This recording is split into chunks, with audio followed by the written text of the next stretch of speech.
Cette vidéo, c'est l'histoire d'un entrepreneur russe. Un entrepreneur russe tellement bon en marketing qu'il risque jusqu'à 20 ans de prison.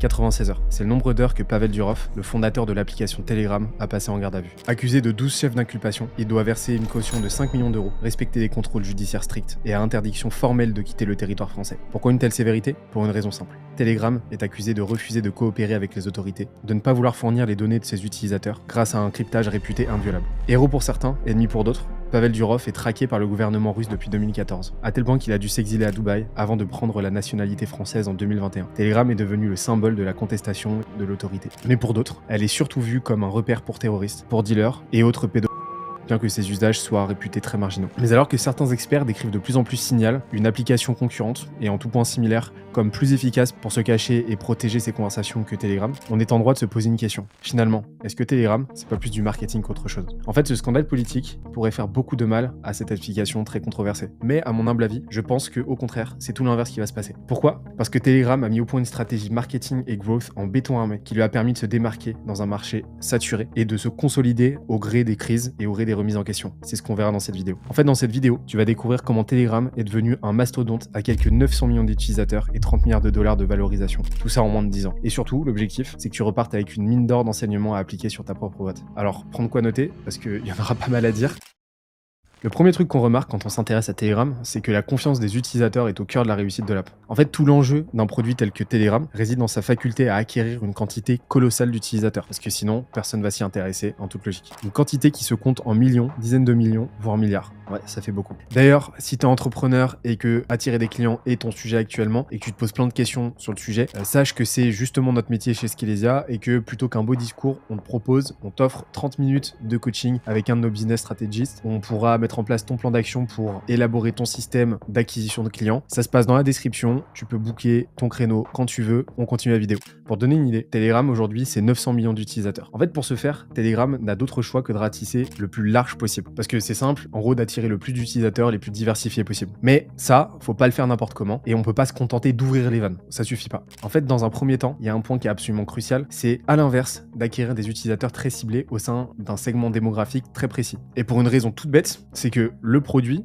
il est encore inconnu de tous et donc il doit d'autant plus délivrer pour d'autant plus faire ses preuves et d'autant plus générer la satisfaction auprès de son public cible qui va déclencher le bouche à oreille qui lui permettra d'être de plus en plus viral et ainsi de suite.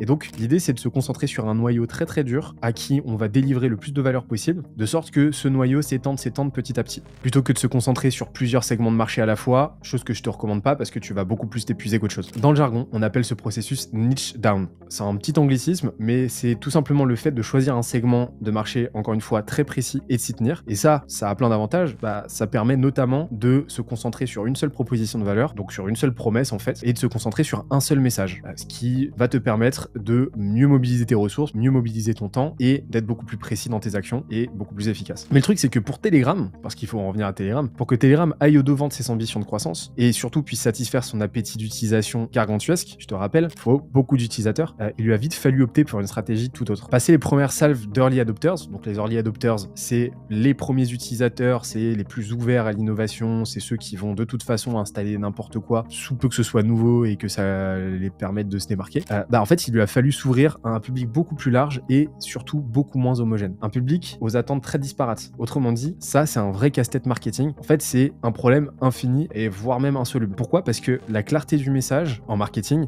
et de la proposition de valeur, c'est un élément qui est crucial. Cette notion de clarté, elle fait vraiment toute la différence entre une stratégie pourrie et une stratégie qui tourne. Pourquoi? Parce que si les gens ne comprennent pas d'office ce que tu peux leur apporter, si t'es intéressant pour eux, ils vont zapper et passer à autre chose. Et donc en fait, on en revient à cette idée que si tu t'adresses à plusieurs personnes en même temps, à plusieurs typologies de personnes, en fait finalement tu t'adresses à personne en tant que tel parce que personne va se reconnaître, ça fait beaucoup de fois personne, dans ce que tu promets. Et c'est là le tout premier tour de force de Telegram. Parce que Telegram, ils sont parvenus à un truc de fou. C'est de réunir l'intégralité de ces audiences adressables autour d'une seule et unique proposition de valeur, diffusée par un message on ne peut plus limpide. Cette proposition, on pourrait la résumer sous cette forme. Telegram, c'est la seule application sociale vraiment digne de confiance, où la sécurisation des échanges est absolue et où les données ne seront jamais monétisées. Et là, on voit une équation toute bête qui se dessine. Socialisation plus sécurisation plus pas de monétisation des données égale confiance. Et c'est là qu'on met le doigt sur un des aspects fondamentaux de la stratégie de Telegram, c'est celui de la confiance. Et avec cette confiance, qui je le rappelle est vraiment un point cardinal de l'équation de croissance de Telegram, et en fait, grâce Grâce à cette équation, l'app, elle parvient en continu à attirer une quantité toujours plus grande, toujours plus invraisemblable d'utilisateurs qui sont sensibles à au moins une de ces 3 variables. Socialisation, sécurisation, pas de monétisation. Et ce qui est intéressant, et ce qu'on voit pas au premier abord, c'est que ces fonctionnalités, si on creuse un peu, elles corrèlent toutes à un de nos besoins élémentaires. Là, je te parle du besoin de sécurité, qui est la base de la pyramide de Maslow. Et là, il y a pas mal d'exemples. Les créateurs de contenu l'utilisent pour animer leur communauté, les anti-GAFAM l'utilisent pour se défaire de la monétisation incessante de leurs données, et des anti-GAFAM, il y en a plein sur Telegram. Les journalistes et les dissidents politiques l'utilisent pour communiquer en toute sécurité, et il en va de même si ils sont ultra marginaux, pour les criminels en tout genre. D'ailleurs, en parlant de criminels, petite parenthèse, on pourrait argumenter que ces derniers, par leur simple présence, en fait, ils viennent renforcer la confiance prêtée à cette dernière. Alors c'est un peu contre-intuitif, mais le truc c'est que ici on voit qu'il y a ce qu'on appelle un syllogisme, et en fait il va s'opérer un raisonnement très fallacieux, très syllogique, que perso j'ai et qui, je sais, est commun à énormément d'utilisateurs et de gens dans leur rapport à Telegram. Déjà on va se dire que 1, les criminels ont un énorme besoin de confidentialité d'une manière générale. Forcément, mafia, tout ça. 2, les criminels utilisent Telegram pour communiquer. Et 3, donc Telegram offre une confidentialité sans pareil. Parce que si des criminels qui ont un énorme besoin de confidentialité sont sur une application, c'est que nécessairement cette application délivre sa promesse, parce que sinon les criminels y seraient pas. Donc ouais, c'est un peu la même association d'idées que celle du dark web, et c'est ce qui explique aussi la mauvaise presse de Telegram auprès du grand public. Au final, en fait, on est en droit de supposer que la congruence entre les criminels en tant que power user, c'est les utilisateurs de fou, c'est les power rangers des utilisateurs d'une application, et Telegram constitue un net positif marketing pour l'app. En gros, ce qui se passe, c'est que la présence de criminels sur l'app, même s'ils sont très très marginaux et même si leur présence est turbo grossie par rapport à leur réelle démographie au sein de l'app et leur réelle proportion au sein de l'app, leur présence apporte beaucoup plus, marketingment parlant, à l'application qu'elle ne leur coûte. En gros, la présence de criminels fait venir beaucoup plus de nouveaux utilisateurs sur Telegram qu'elle n'en fait partir. Et c'est là qu'on voit que la présence de criminels finalement est un bon argument marketing pour Telegram. Le débat est ouvert. On le comprend ici, la confiance qui lie Telegram à ses utilisateurs est son actif marketing le plus précieux. Sous un prisme sociologique, la confiance fait office de ce que Bourdieu appelle capital symbolique. Donc là, on va rentrer dans des notions un petit peu plus profondes, un petit peu plus théoriques, mais un capital symbolique, c'est un capital non économique, donc c'est un truc qui n'a pas de valeur intrinsèque, marchande ou quoi, qu'on peut monnayer, mais qui se base au contraire principalement sur la réputation et sur le prestige, et qui nous accompagne dans nos moindres faits et gestes. En gros, le capital symbolique, c'est ce qui te permet de te forger une réputation et de te forger une image auprès des autres. Plus ce capital symbolique va être élevé et plus ton image va travailler pour toi. Ici, on comprend que le capital symbolique de Telegram lui permet d'acquérir de nouveaux utilisateurs, de prouver le bien fondé de ses promesses à ses nouveaux utilisateurs et troisièmement, de renforcer par là même son capital symbolique. Et c'est là que tu vois se dessiner ici un cercle vertueux, mais on en reparle un petit peu plus tard. Dans le monde numérique, où la confidentialité est souvent sacrifiée sur l'autel du profit, Telegram a fait le choix radical de ne jamais vendre les données de ses utilisateurs. Ce choix est pas seulement éthique, il est stratégique. Ce capital social ne se construit pas du jour au lendemain. Chaque interaction, chaque fonctionnalité, chaque mise à jour doit renforcer l'idée que Telegram est un espace sûr, dédié à la confidentialité et au respect de ses utilisateurs. En fait, Pavel Durov, le CEO de Telegram, il a compris un truc tout simple. C'est que la confiance des utilisateurs, la confiance des clients d'une boîte,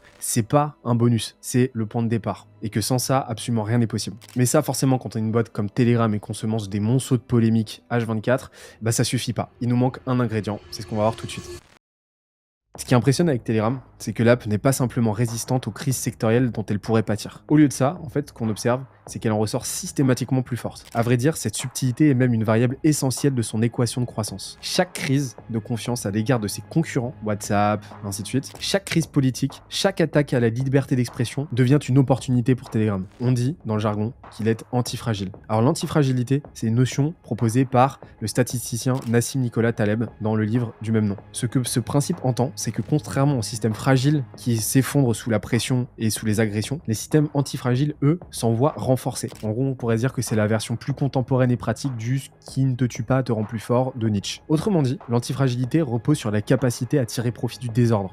Typiquement, le corps humain, c'est un système antifragile parce que si tu lui fais subir un stress, il va s'adapter à ce stress, c'est ce qu'on appelle l'hormèse, et c'est ce qui va faire que ton corps sera toujours plus résilient, toujours plus solide, c'est le principe de la musculation et c'est ce qui fait que tu prends du muscle. Voilà, t'as compris l'antifragilité. En fait, ce qu'on observe, c'est que Telegram se nourrit des erreurs de ses concurrents et sur les attaques subies par les valeurs sur lesquelles il repose. En gros, dès que la confidentialité, la liberté d'expression, la sécurité des données est attaquée, Telegram s'en voit renforcée et sa base d'utilisateurs s'en voit cimentée encore plus. Je te donne un exemple tout bête. Quand WhatsApp a changé de politique de confidentialité en 2021, des millions d'utilisateurs ont migré vers Telegram. En fait, la crise de WhatsApp à ce moment-là est devenue la force de Telegram. Et le truc, c'est que Telegram, parce que Pavel Durov, c'est pas la moitié d'un imbécile, en fait, ils avaient planifié cette était arrivée, massive de nouveaux utilisateurs, et ils avaient pris soin au préalable de scaler leurs infrastructures pour gérer l'afflux massif de nouveaux utilisateurs donc. Et ça, cet événement, c'est un événement illustratif de toute une stratégie de croissance qu'on observe chez Telegram. En fait, de par ce modèle antifragile, tout ce que Telegram doit faire, c'est de rester coûte que coûte droit sur ses appuis, en ne transigeant jamais sur ses valeurs et faire en sorte d'être en mesure d'accueillir l'afflux massif de nouveaux utilisateurs qui se barrent de la concurrence. Un des vecteurs les plus courants et les plus mortifères de fragilité pour une entreprise ou une marque, c'est rien d'autre que la tentation constante de transiger sur ce qui fait son ADN. En gros, ton ADN, comme on l'a vu, c'est tes valeurs, c'est ta mission,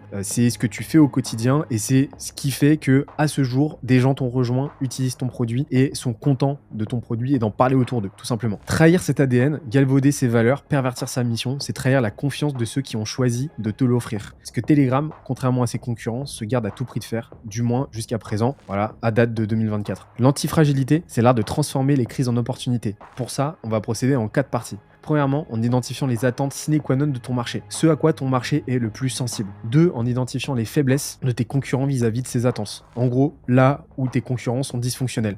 3, en ne transigeant jamais sur ces dernières. Jamais, jamais. Et 4, donc en te préparant à recevoir l'afflux futur de nouveaux utilisateurs. Et là, tu peux voir qu'il se dessine un petit truc très puissant. C'est que quand tes concurrents sont fébriles, quant à leurs valeurs, leur mission, par appât du gain, notamment à court terme, et que cette fébrilité vient en contradiction avec les attentes du marché, ça crée de la déception. Et quand toi, de ton côté, tu anticipes tout ça en restant droit sur tes appuis et en te préparant à l'afflux d'utilisateurs, tu vas créer non seulement la différenciation vis-à-vis de tes concurrents, et en même temps, tu vas te créer des opportunités parce que ce marché-là, ce pan du marché-là qui se sent trahi, va vouloir trouver solution à son problème ailleurs, donc chez toi. C'est là que tu deviens antifragile. Sauf qu'il y a une notion sous-jacente dont on parle pas depuis tout à l'heure. Pourtant, c'est une des clés fondamentales pour comprendre la croissance de Telegram, c'est celle de gratification différée.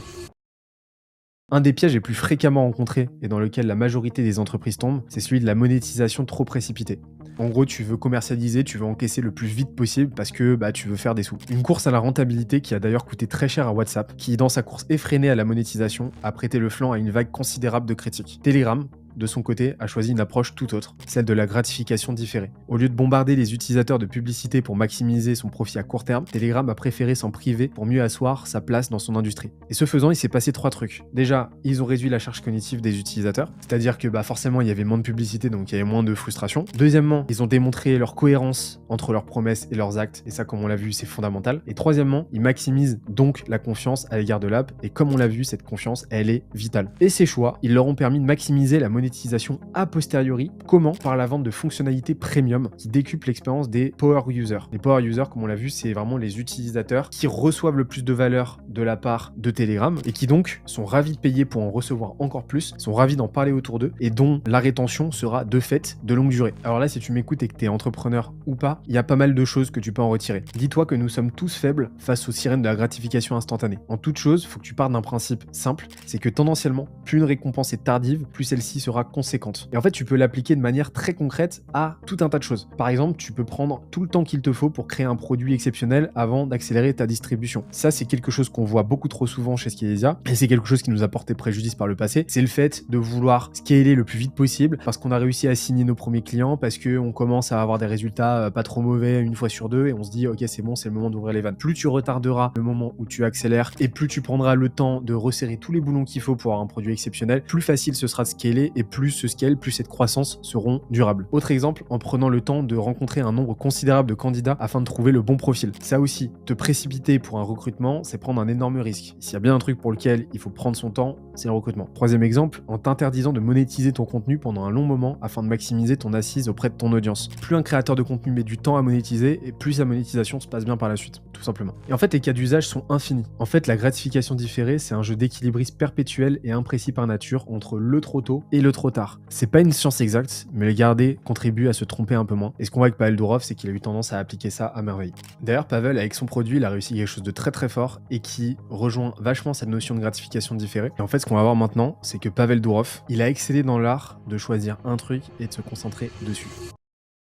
Ce qu'on remarque avec Telegram quand on l'installe, c'est que l'app fait peu de choses et qu'elle les fait très bien. En fait, plutôt que d'ajouter des fonctionnalités inutiles, Telegram s'est concentré sur l'essentiel. Une messagerie rapide, sécurisée, fiable, pas beaucoup plus. Cette approche minimaliste fait toute la différence. Ce concept de minimalisme stratégique repose sur l'idée que la simplicité est souvent synonyme d'efficacité. En se concentrant sur un nombre limité de fonctionnalités, Telegram peut se permettre de les perfectionner et de garantir une expérience utilisateur exceptionnelle. Et on l'observe nous-mêmes avec notre propre produit. Plus le temps passe, plus on simplifie le contenu de ce qu'on délivre et mieux ça se passe, meilleur les résultats de nos clients sont. Et d'ailleurs, si cette tendance te paraît contre-intuitive, c'est pour une raison toute simple, et c'est ce qui fait que l'immense majorité des entrepreneurs galèrent avec leurs produits, c'est celui du biais de complexité. En fait, quand on regarde un petit peu, la psychologie comportementale, elle nous apprend un truc, c'est que le cerveau, il a une tendance assez fâcheuse à faire un lien fallacieux entre la complexité et l'efficacité. En gros, il se dit que plus c'est compliqué, plus forcément il y a des trucs dedans, donc mieux ça marchera. Sauf que dans les faits, c'est tout le contraire, a fortiori quand tu construis un produit. Et ça s'explique par une notion cruciale, la charge cognitive. Chaque information que tu donnes à un client, c'est une donnée qu'il doit prendre en compte et qui lui coûte de fait de la bande passante cognitive. Plus tu lui délivres de l'information, plus cette bande passante sera encombrée et moins ton client ou utilisateur sera en mesure d'utiliser ton produit avec efficacité. Ce que Steve Jobs illustre parfaitement avec sa citation, le seul bouton dont un micro-ondes a besoin, c'est plus 30 secondes.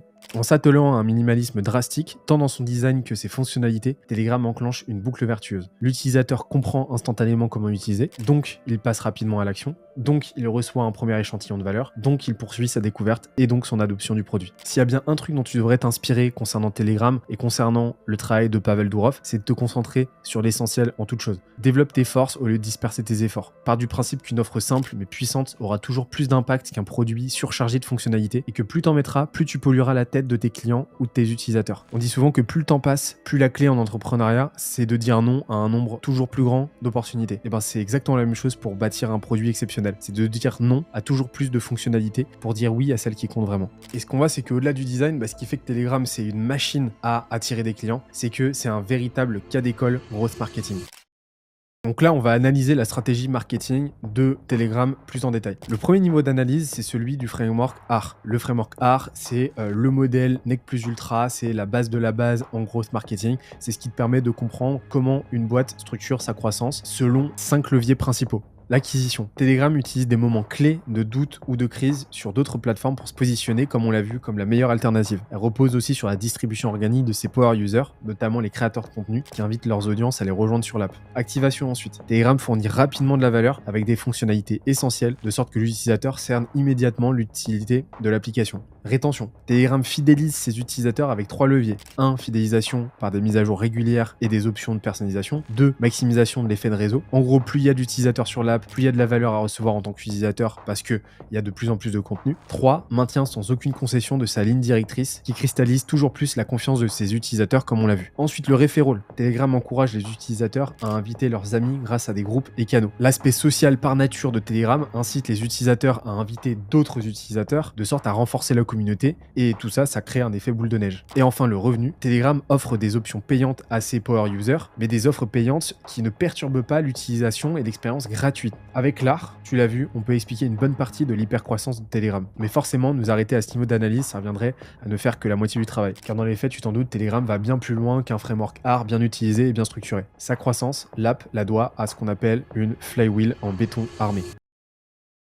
La flywheel, ou roue d'inertie, décrit la manière dont un produit ou un système quel qu'il soit crée un élan qui se renforce de lui-même. En fait, chaque engrenage active le suivant, de sorte que chaque tour génère un peu plus d'énergie que le précédent, et ça te crée un effet d'accélération, un effet de levier. Ce principe repose sur l'idée que la croissance n'est pas linéaire mais exponentielle grâce à un effet cumulatif. Dit plus simplement, chaque nouvelle fonctionnalité, chaque nouvel utilisateur génère un peu plus de valeur au suivant et fait venir le suivant encore un peu plus facilement que les précédents. Donc là, tu vois, je me suis amusé à modéliser la flywheel de Telegram, et ce que tu peux voir, c'est que chaque nouvel utilisateur va générer non seulement du bouche à oreille comme on l'a vu, va générer du nouveau contenu, va générer de la data et des feedbacks qui vont permettre à l'app de s'améliorer en continu, va lui permettre de monétiser toujours plus, toujours mieux, de générer donc du cash flow, c'est-à-dire du surplus monétaire qu'elle va pouvoir réinvestir dans son amélioration continue. Et ce nouveau contenu, ces data et ces feedbacks vont déclencher un effet de réseau énorme qui va augmenter le bouche à oreille, qui va augmenter d'autant plus la viabilité et la pertinence du produit parce qu'il y aura beaucoup plus de valeur sociale à en retirer et qui fera venir de nouveaux utilisateurs beaucoup plus simplement. Et finalement, ce qu'on voit, c'est que ce cycle ne fait que gagner en vitesse avec le temps, car chaque nouvelle innovation ne renforce pas seulement la base existante, mais attire également de nouveaux utilisateurs qui génèrent eux aussi du nouveau contenu et ainsi de suite. À bien y regarder, Telegram s'est constitué en un écosystème autosuffisant qui ressemble à s'y méprendre à un organisme vivant.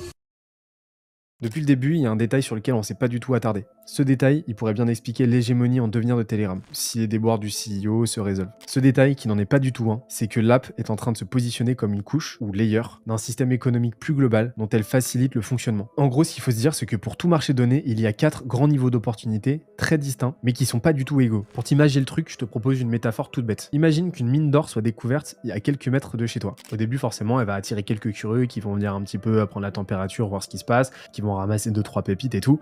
Et au fil du temps, la mine va attirer de plus en plus de monde, de sorte qu'une économie à part entière va se créer autour d'elle pour en exploiter les ressources. Au fil du temps, cette économie tendra invariablement à se structurer en 4 niveaux interconnectés et superposés. Niveau 1, les orpailleurs. Les orpailleurs, c'est ceux qui vont chercher l'or. C'est ceux qui sont au turbin, qui sont à la mine au quotidien. Le deuxième niveau, c'est les partenaires. C'est ceux qui vendent les pelles. Le niveau 3, c'est les fournisseurs, ceux qui offrent les pelles et vendent les seaux. Et le niveau 4, c'est les hébergeurs. C'est ceux qui vendent de la nourriture, une habitation et des matières premières à tout le monde, de sorte que tout ça, ça tourne. On va prendre un exemple tout bête, celui de l'e-commerce. Et si tu regardes ton écran, tu verras que les orpailleurs, ça va être les petits commerçants qui commercialisent leurs produits. Ensuite, le deuxième niveau, ce qui va permettre aux orpailleurs de travailler au quotidien. Ça va être par exemple leurs prestataires, les agences, les freelances, la compta, le juridique et ainsi de suite. Ça va être aussi les logiciels. Et c'est là qu'on voit que, prenons l'exemple de Shopify, que tu peux faire déjà en tant que partenaire beaucoup d'argent. Ensuite, on a les fournisseurs. Les fournisseurs, c'est quoi? C'est ce qui va permettre non seulement aux partenaires et aux orpailleurs de tenir, d'exister. Ça va être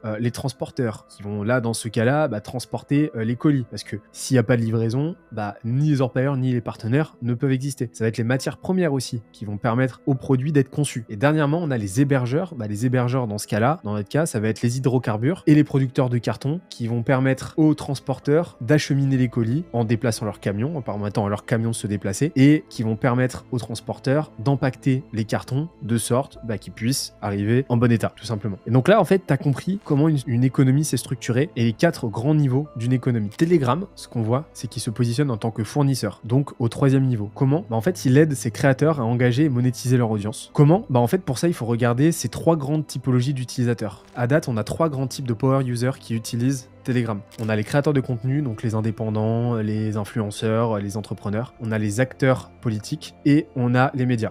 Et en fait, Telegram, il se positionne en tant que fournisseur vis-à-vis de ces 3-là. Il aide les créateurs à engager et monétiser leur audience. Il aide les acteurs politiques à engager leur électorat. Et il aide, dernièrement, les médias à produire et véhiculer de l'information. Donc quand je parle de médias, je parle non seulement des médias en tant que tels, mais je parle aussi des acteurs des médias, des journalistes dans des zones où la liberté d'expression est un petit peu mise à mal et ainsi de suite. Voilà, je parle des médias au sens large. En fait, ce qu'on voit, c'est que l'app devient peu à peu un actif essentiel des modèles économiques de chacun de ces acteurs. Ce qui fait que ces acteurs sont comme verrouillés. Et le truc, c'est que plus on monte dans ces niveaux, plus le gain potentiel est gros. Pour 3 raisons. Déjà, car on capte la valeur cumulée des niveaux précédents. Deuxièmement, car on s'ancre sur des tendances de marché à long terme moins périssables. Et troisièmement, car on s'ancre sur des unités de valeur qui peuvent pivoter facilement. Par exemple, dans le cas de l'e-commerce, le carton, on peut très facilement le faire pivoter et délivrer non plus pour de l'e-commerce, mais pour de l'habitation, de la papeterie, ainsi de suite. Voilà, je te donne un exemple très trivial, mais pour que tu images le truc. Telegram est devenu une couche essentielle des modèles économiques de ces power users, ceux qui payent et attirent leurs propres audiences. C'est un travail en cours, il y a potentiellement rien de moins sûr, seul l'avenir, visiblement très proche, nous le dira, mais c'est tout le mal qu'on leur souhaite. C'était Benoît de Skelesia, on se dit à très vite pour une prochaine vidéo. Ciao.